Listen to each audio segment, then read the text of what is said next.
نمیدونم کجای زندگیم بود که دنیامو عوض کردی با حرفات. یه دنیای قشنگی ساخته بودی که باید تکیه میدادم به دنیات.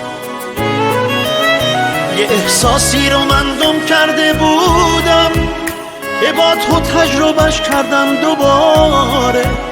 جهان من کنارت فرق کرده، نمیتونم بگم فرقی نداره. هوامو داشته باش مثل همیشه، نذار که حس کنم یه لحظه تنهام. همین الان به داد من برس که ازت یه فرصت دوباره میخوام. هوامو داشته باش مثل همیشه، نذار که حس کنم یه لحظه تنهام. همین الان به داد من برس که ازت یه فرصت دوباره میخوام.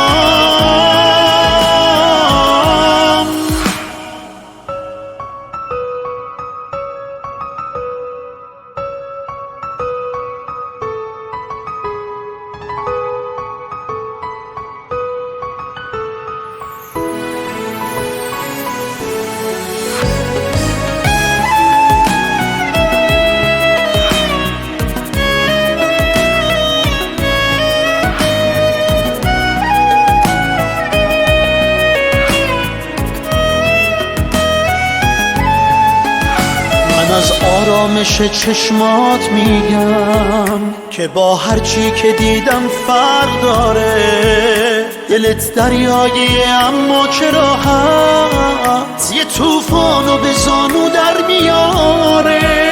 تو دنیای منو تغییر دادی، فقط با یه اشاره، با یه لبخند. کنارت زندگی معنا گرفته، مگه میشه از این احساس دل کند؟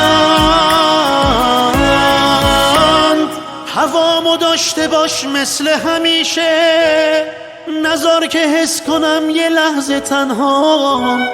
همین الان به داد من برس که ازت یه فرصت دوباره میخوام.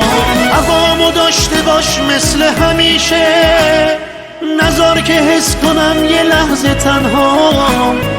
همین الان به داد من برس که ازت یه فرصت دوباره میخوام.